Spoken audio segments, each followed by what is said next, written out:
Segundo livro de Reis, capítulo 4, versículo 1, diz assim: E uma mulher das mulheres dos filhos dos profetas clamou a Eliseu, dizendo: Meu marido, teu servo, morreu, e tu sabes que o teu servo temia ao Senhor, e veio o credor a levar-me os meus 2 filhos para serem servos, escravos. Que situação angustiante, não? A mulher já experimenta a dor, a tristeza, o sofrimento pela perda do marido, e os 2 filhos estão na iminência de se tornarem escravos, de irem trabalhar para pagar a dívida que essa mulher recebeu por herança.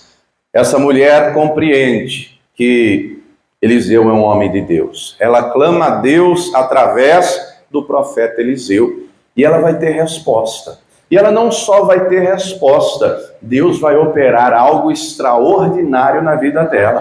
Deus vai mudar essa situação, a dívida será paga, ela terá sustento pelo resto da vida, porque Deus faz além do que pedimos ou pensamos. E eu pergunto, você crê que Deus é poderoso para fazer isso na sua vida? Talvez você chegou aqui hoje angustiado, angustiada por algo que você tem vivido, mas Deus é poderoso para mudar essa história. Você crê nisso?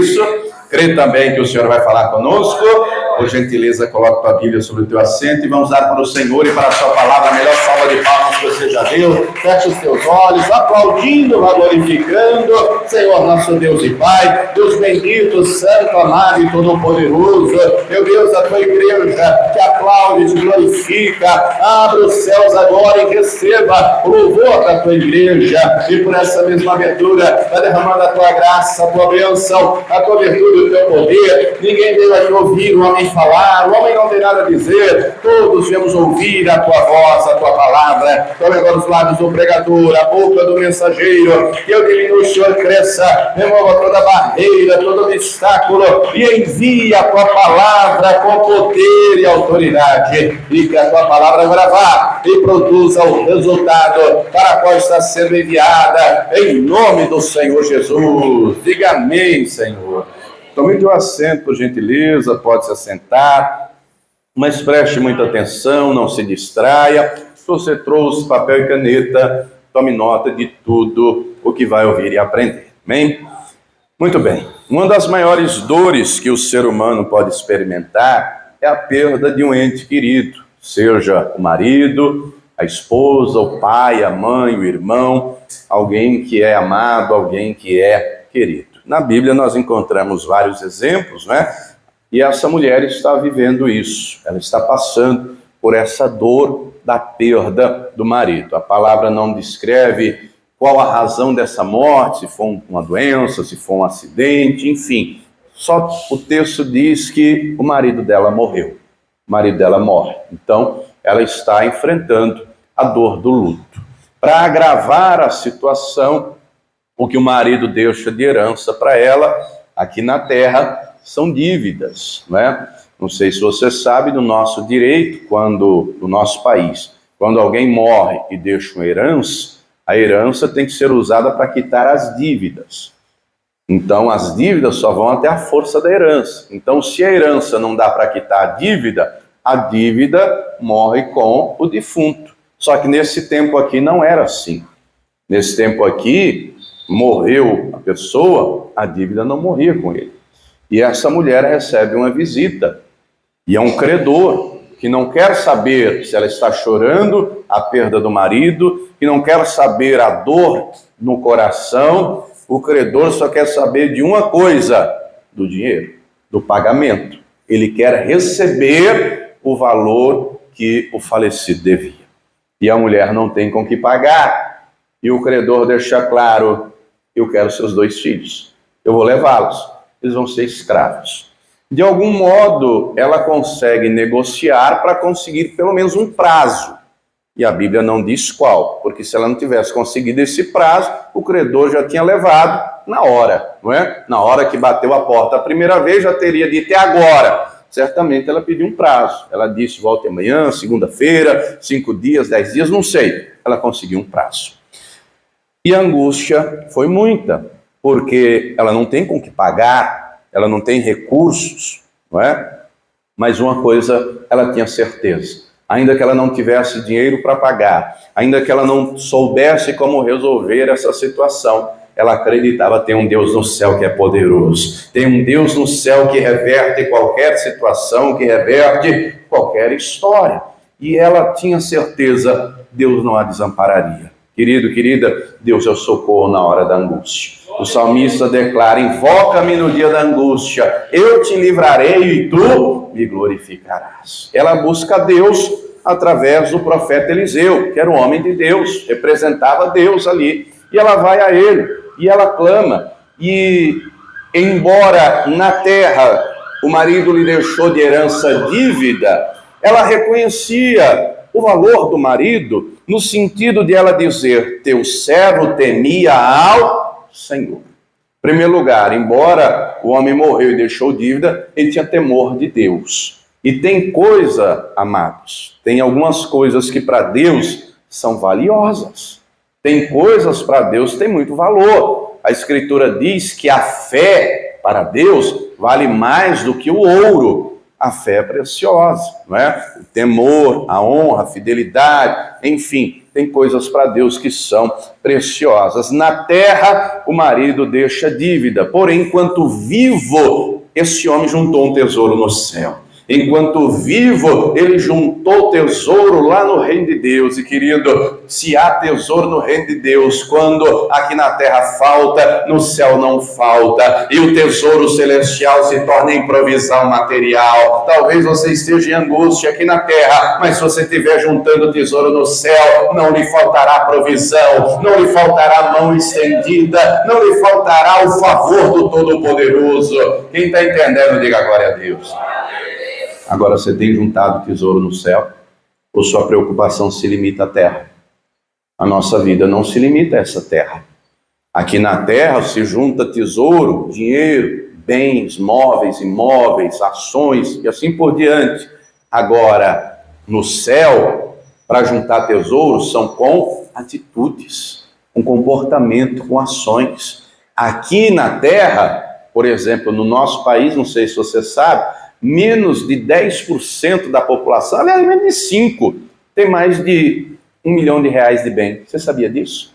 Menos de 5% da população brasileira é milionária.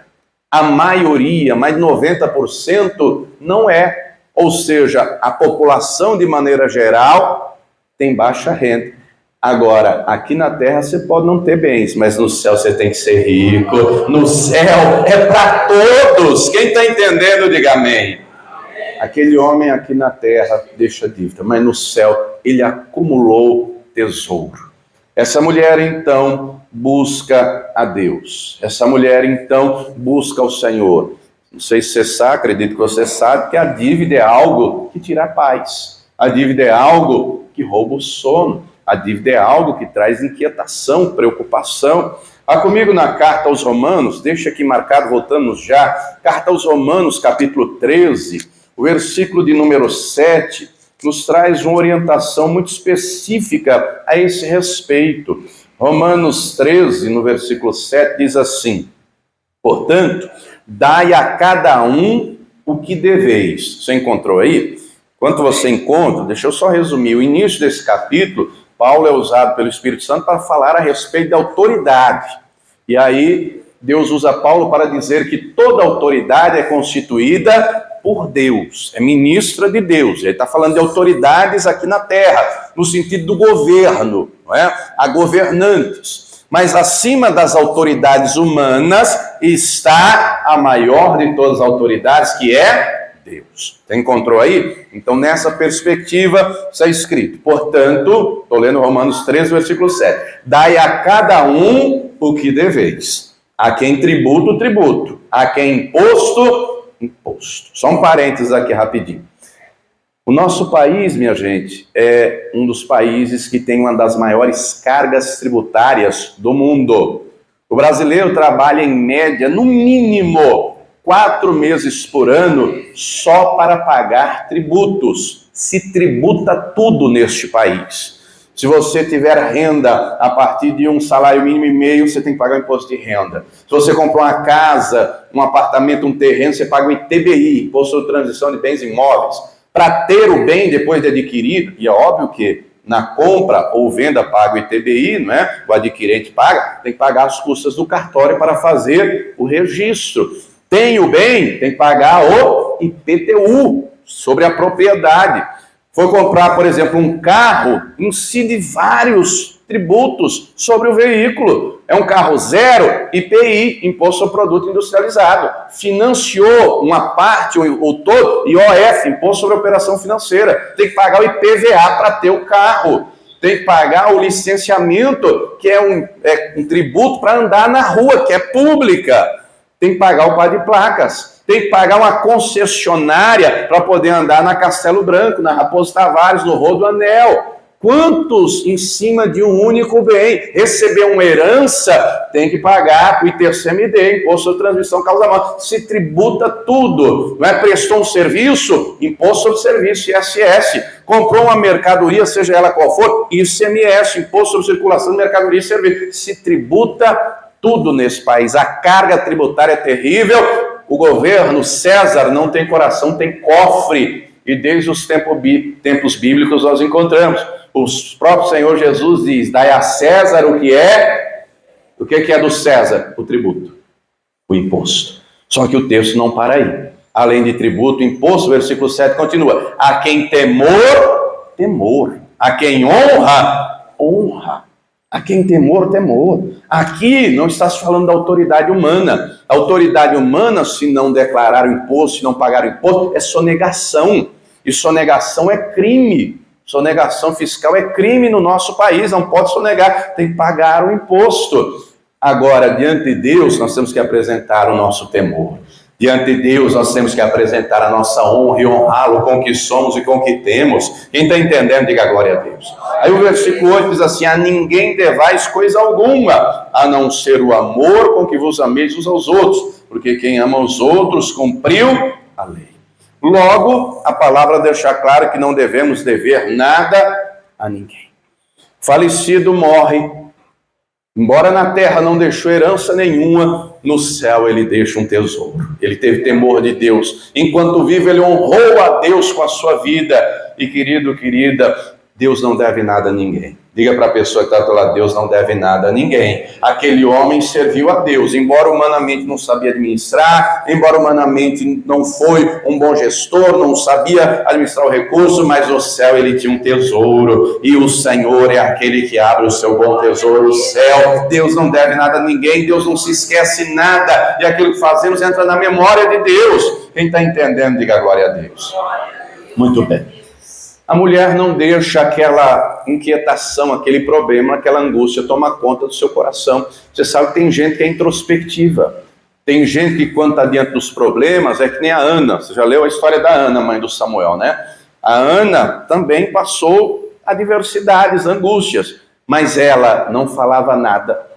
Ela só chorava e ela não comia. Mulher era pálida, magra, o couro e o osso. Semblante triste, caído. Tem pessoa que é introspectiva. Tem outras que já são explosivas, né? Tem outra que já explode, já briga, xinga, pá! Tem gente que é introspectiva. Essa mulher aqui, essa viúva aqui, ela entende o que fazer. Embora ela não saiba como resolver, ela sabe quem resolve. E ela coloca a petição diante de Deus através da vida do profeta. Filipenses 4 está escrito que as nossas petições em tudo têm que ser conhecidas diante de Deus pela oração. Hoje está cheio de gente depressiva, com crise de ansiedade, tomando remédio controlado por causa de angústias aqui dentro. Diga para a pessoa que está ao teu lado: a porta do trono, da sala do trono está aberta, viu? Você tem acesso ao Pai, você tem acesso ao Todo-Poderoso. Essa mulher então vai lá. Volta comigo ao segundo livro de Reis, capítulo de número 4. E aí quando ela vai e ela fala com o profeta diz o seguinte, segundo Reis 4, versículo 2. E Eliseu lhe disse: que te hei eu de fazer? Declara-me o que é que tens em casa. E ela disse: tua serva não tem nada em casa, senão uma botija de azeite. Amados, às vezes nós queremos que Deus faça as coisas de maneira extraordinária e sobrenatural. E Deus tem poder para tanto, só que às vezes Deus faz as coisas de maneira simples. Vou lhe dar um exemplo. Se você continuar aqui, passando o capítulo 5, 6, você vai ler a história de um homem chamado Naamã. Esse Naamã sai do seu país, da Síria, e vem a Israel também em busca do profeta Eliseu. E na sua cabeça ele já tem tudo planejado, programado, a expectativa dele já é uma. Qual é a expectativa dele? Vou chegar na casa do profeta, ele vai sair, ele vai me receber, ele vai invocar o seu Deus, ele vai impor a mão sobre mim e instantaneamente, como num estalar de dedos, eu serei curado. Esse é o pensamento dele, isso é o que ele tem na mente. Mas quando ele chega, Deus não faz o que a gente quer do jeito que a gente quer. Deus tem poder para fazer maravilhas? Ou se tem, ele faz maravilhas extraordinárias, sobrenaturais. Só que muitas vezes ele faz coisas simples. O profeta nem sequer sai para receber o Naamã, manda o ajudante dar um recado, vá ao Rio Jordão e mergulhe quantas vezes? 7 vezes você vai ser curado. Coisa simples, não? O Naamã sai indignado, porque não foi do jeito que ele queria, mas ainda bem que tinha gente que gostava dele, próximo dele, e disse a ele, se o profeta te pede algo difícil, eu não ia fazer, quanto mais isso que é tão simples. E ele fez, e ele foi ou não foi curado? Foi curado. Talvez aqui essa viúva pense, o profeta é assim com o rei tem recurso, o rei pode pagar a minha dívida, o rei pode mandar o credor me perdoar, não é? Talvez ela pense em algo extraordinário, sobrenatural, mas o que ela recebe de resposta? Uma pergunta, o que você tem na sua casa? Eu não tenho nada, eu só tenho uma botija de azeite. Diga para a pessoa que está do lado, valoriza o que Deus te deu, viu? Valoriza o que Deus te deu. Às vezes tem gente que não valoriza aquilo que Deus já deu, só valoriza, você já viu aquele ditado que diz que a grama do vizinho é sempre mais verde? Valoriza aquilo que Deus te deu, meu irmão. Deus é poderoso para multiplicar, Deus é poderoso para fazer, e Deus faz de maneira simples. A resposta então é, a tua serva não tem nada a não ser uma botija de azeite. Deus às vezes ele faz coisas simples, porque primeiro, olha aqui para mim, ele trabalha aqui dentro, para depois trabalhar do lado de fora. Primeiro ele trabalha o nosso coração, a nossa fé, a nossa obediência, a nossa perseverança. Cada caso é um caso, mas não pense você, não é? Cada caso é um caso. Tem coisas que Deus já faz na hora, imediatamente. Tem vários exemplos disso. Mas tem casos que Deus só vai fazer do lado de fora, primeiro, se fizer aqui dentro. Tudo é possível ao que crê. E a fé é demonstrada com ações. Essa mulher, então, recebe uma instrução, versículo 3. Então disse ele, vai, pede para ti vasos emprestados a todos os teus vizinhos, vasos vazios, não poucos. Se o texto diz não poucos, quer dizer o quê? Muitos. Peça muitos vasos. E era para pedir emprestado para quem? Para os vizinhos. Já pensou se essa mulher é mal vista na vizinhança? Já pensou se essa mulher na vizinhança, ninguém gosta dela? Já pensou se na vizinhança ninguém quer ver essa mulher bem, quer vê-la pelas costas? Mas pelo que o texto indica, porque ela vai conseguir esses muitos vasos, pelo que o texto relata, ela se dava bem com os vizinhos. Ela tinha bom testemunho dos de fora. Pense você consigo mesmo, você tem bom testemunho dos vizinhos?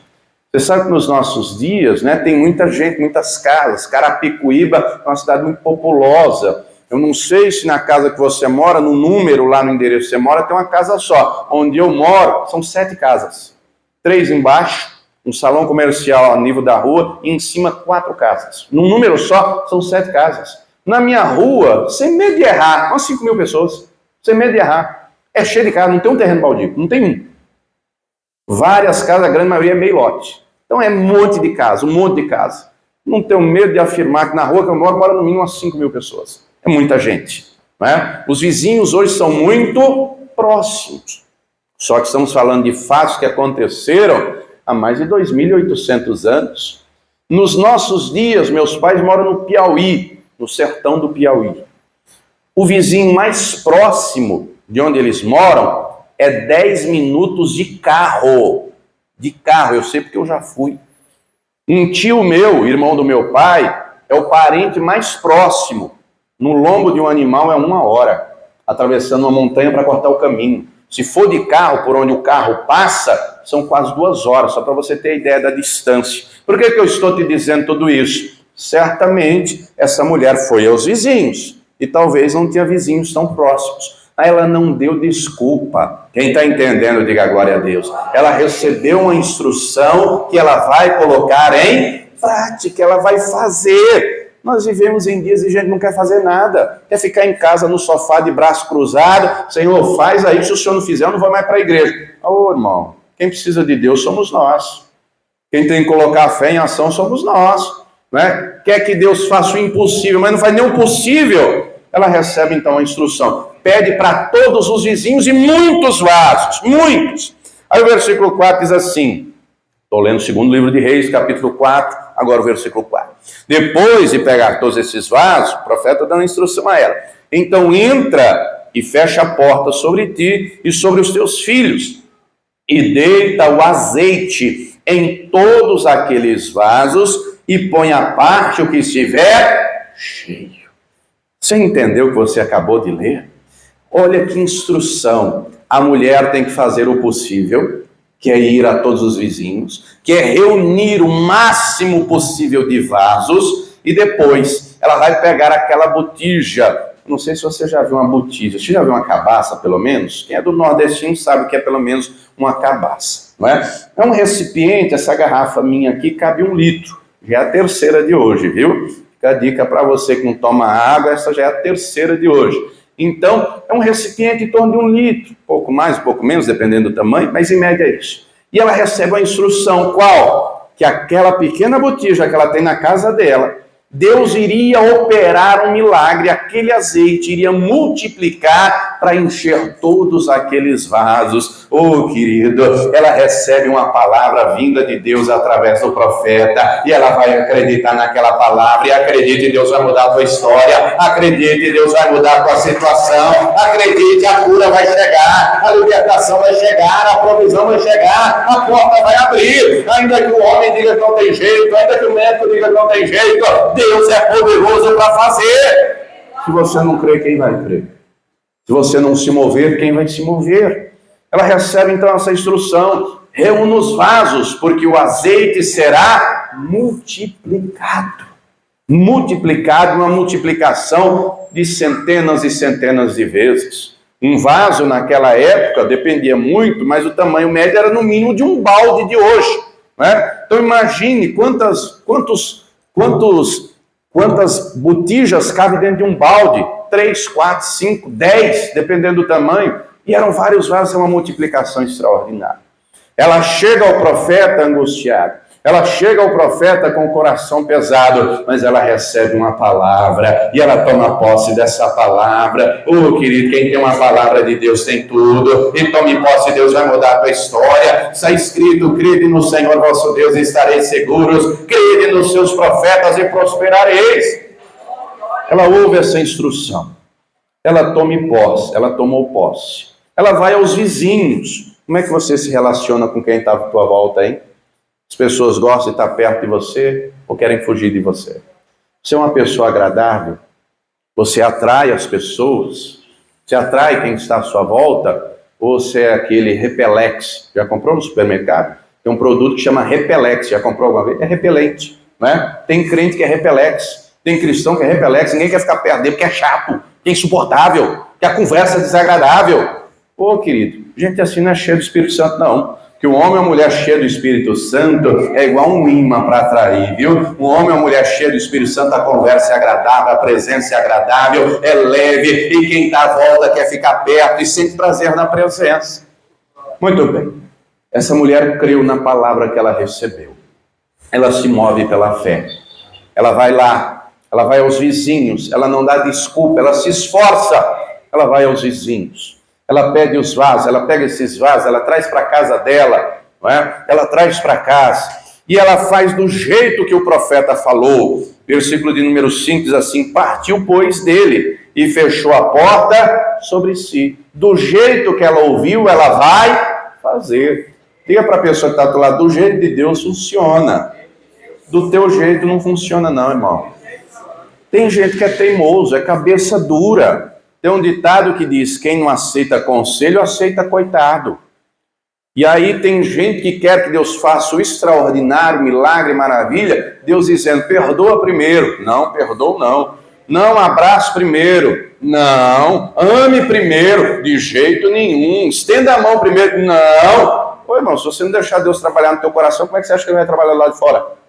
Deus não quer fazer nada pela metade na tua vida, não. Ele faz completo. Mas abre o coração. Tem gente que é igual o jumento bruto. Desculpe a palavra, mas está escrito: não seja igual o cavalo nem a mula que precisa de cabresto. Tem gente que precisa. Salmo 32:9. Leia para você não se ofender com minhas palavras. Está escrito: não seja como o cavalo, nem como a mula, que não tem entendimento e precisa de cabresto para ser guiada.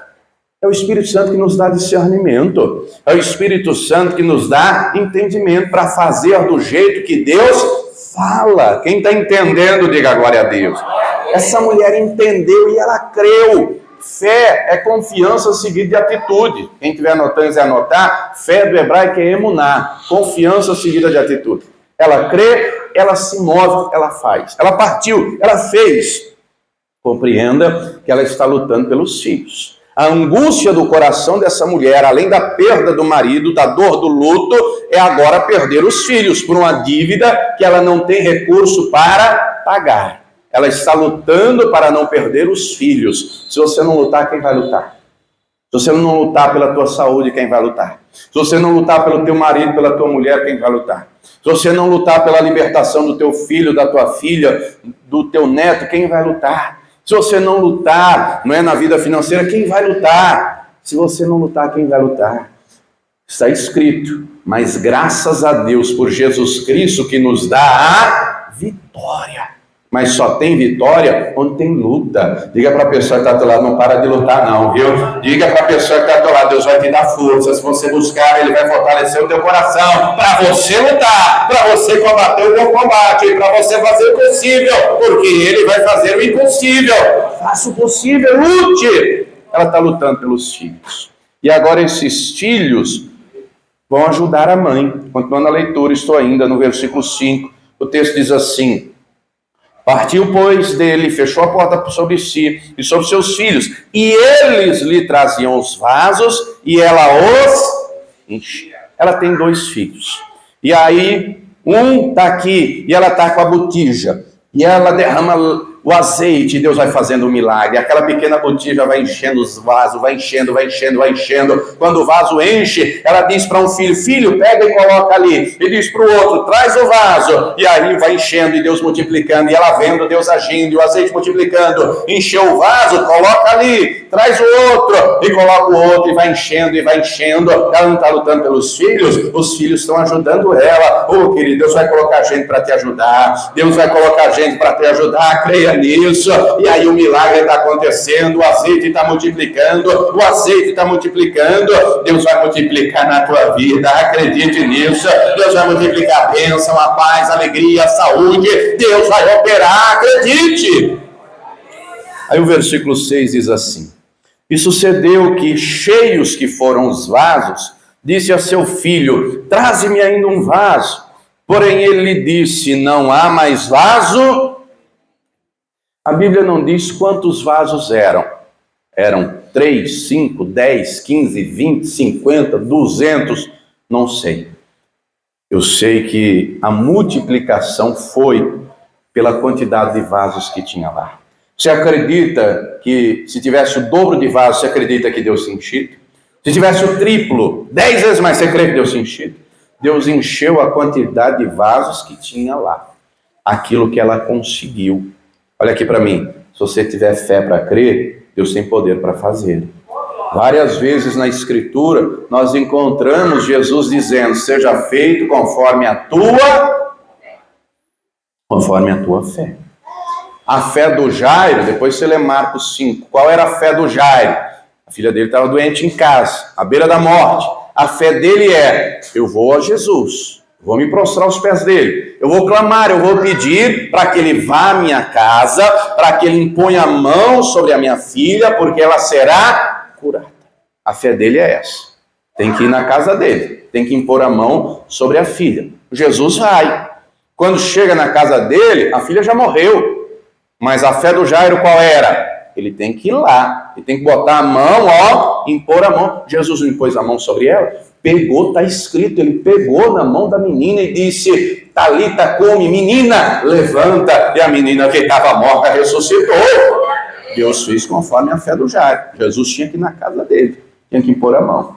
Só que nós encontramos ainda em Marcos 5, uma mulher com fluxo de sangue, que a fé dela era: se eu tocar nele, eu serei curado. Para essa mulher, Jesus não tem que ir na casa dela. Não é Jesus que tem que pôr a mão sobre ela. É ela que tem que tocar nele. Quando ela toca, ela é curada. Ela é salva. Mas nós encontramos um centurião que chega para Jesus, o servo dele está enfermo. Jesus diz: eu vou lá. E o centurião diz: não precisa ir. Não precisa nem ir. Eu não preciso lhe tocar, o senhor não precisa me tocar. Diga somente uma palavra. Oh, querido, quem tem uma palavra tem tudo. E Jesus disse: seja feito conforme a tua fé. E naquela hora ele foi curado. Então acredite, Deus vai te curar, Deus vai libertar, Deus vai transformar, Deus vai fazer o sobrenatural. Mas faça o possível. Deus faz o impossível se fizermos o possível. Os vasos então acabam. O filho diz: não há mais vaso. E aí diz o final do versículo 6: então o azeite parou. Pelo contexto do texto, não está escrito com todas as letras, mas é o que o texto dá a entender, que essa mulher, essa viúva, ela cuidava da casa, da família, dos filhos, dos afazeres do lar, e o marido que cuidava, não é, de venda, de compra, de contas, dessa parte aí, não é? Por que o texto dá a entender isso? Porque em seguida ela vai ao profeta pedir a instrução do que fazer, não é? Nos nossos dias eu conheço casos de pessoas assim. A mulher cuida de casa e o marido cuida dos afazeres, das compras, não é? Inclusive, a minha sogra, uns anos atrás, há umas 2 décadas quase, ela perdeu o marido infartou, e na época eles tinham um mercadinho. Tinha um mercadinho, só que a minha sogra, não é, o que o marido ensinou foi ela operar o caixa. Então, as pessoas compravam, ia lá, ela passava os produtos, recebia. Por exemplo, tinha um boleto para pagar, ele dava o boleto, dava o dinheiro, ela ia no banco pagar. Só que ela não sabia gerenciar o negócio. Quem gerenciava? Ele. Era ele que tinha um contato com os fornecedores, é ele que sabia as quantidades, né? Fosse de carnes, fosse de frios, fosse da mercearia, né? Dos produtos lá, enfim. Ele que sabia de tudo. Como ele morreu e ela não sabia, resumindo, teve que fechar o mercadinho, porque ela não soube como gerenciar, porque ela não foi instruída para isso. Estou falando de coisa que aconteceu há pouco, aproximadamente 20 anos. Imagina nessa época aqui. Mas ela tem uma certeza. O profeta já não me deu a direção do que fazer, eu fiz. A multiplicação já aconteceu. E agora, o que eu faço? Aí diz o versículo 7. Então veio ela e o fez saber ao homem de Deus. Eliseu, imagina a alegria dessa mulher chegando. Quando ela vem a primeira vez, o semblante é de angústia, é de preocupação. Quando ela vem agora, imagine você no lugar dela, hein? O semblante agora é de alegria. Eliseu, tem um monte de vaso cheio de azeite na minha casa, Deus multiplicou, tem lá tantos e tantos e tantos vasos cheios. E agora o que eu faço? Aí ela recebe uma nova instrução. Vai, vende o azeite, paga a tua dívida, e tu e teus filhos vivei o resto. Embora o texto termine aqui falando dessa passagem, certamente essa mulher, ao receber essa instrução, ela fez como da outra vez, não é? Ela foi vender. Ele disse para ela vender. Ele disse aonde? Você já ouviu aquele ditado que diz assim: quem tem boca vá a Roma? Querido, querida, tem gente que é tapada e tem gente que é desenrolada. Tem gente que não consegue fazer nada. Tem gente, se você falar para ela atravessar a rua e não disser, olhe para os dois lados, ela vai sem olhar. Você está dando risada, mas eu conheço gente que é assim. Você tem que falar. Nós vivemos em dias, não é? E hoje, nos nossos dias, por conta da correria, de tanta coisa, tem coisas, se você não anotar, eu tiro por mim. As demandas são muitas. Sabe o que eu faço? Eu anoto tudo. Porque senão eu corro o risco de esquecer. Então eu anoto. Uma pessoa desenrolada, ela se vira. Ela recebe uma palavra, vai vender. Aonde se vende? Ela vai no comércio. Ela vai em quem vende. E ela foi lá e negociou. E o valor que ela conseguiu pela venda do azeite foi um valor extraordinário. Porque o valor que ela conseguiu deu para pagar a dívida. Imagina ela chegando no credor com o dinheiro na mão e dizendo, está aqui ó, o pagamento, meus filhos não vão ser mais escravos, a dívida agora está paga. Oh, querido, Deus é poderoso para mudar a tua história, Deus é poderoso para fazer, e fazer além do que você pediu ou pensou, porque além da dívida paga, ela vai ter aqui um pé de meia, ela vai ter aqui uma poupança, ela vai ter aqui uma aposentadoria para viver o resto da vida. Deus não deve nada a ninguém, Ele faz além do que pedimos ou pensamos, Ele vai fazer na tua vida também. Busque a Ele com fé, busque a Ele crendo. Está escrito, tendo por certo isso, Filipenses 1,6, que aquele que em vós começou a boa obra, a aperfeiçoará, desde que você não atrapalhe. Tem gente que atrapalha Deus. Quando? Quando não faz do jeito que ouve, do jeito que é instruído. Tem muita gente que quer que Deus faça tanta coisa, mas quando recebe uma palavra, não, essa palavra não é para mim não, a palavra é para o fulano, é para o Beltrano, é para o Ciclano, é para você, irmão. Abre o coração, abre o coração. Teve gente que ouviu Jesus pregar e não foi salvo. Teve gente que viu Jesus fazer milagre na vida dos outros, não fez na vida dele porque não creu. Se você crer, Deus vai fazer na sua vida. Se você obedecer, Deus vai fazer também. Agora, se você não crer e não obedecer, você vai chupar dedo. A escolha é tua, a decisão é tua. Essa mulher creu, essa mulher obedeceu e a glória de Deus se manifestou na vida dela. E assim Deus quer fazer na tua também. Mas Ele dá a cada um segundo as suas obras. Se coloque de pé, por gentileza. Essa mulher clamou.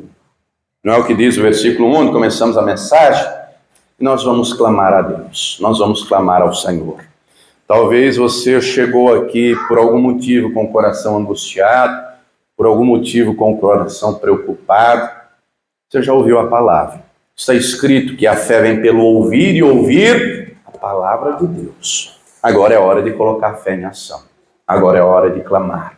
Agora é hora de buscar ao Senhor. Está escrito, muitas são as aflições do justo, mas o Senhor o livra de todas, porque os justos clamam. É hora de clamar.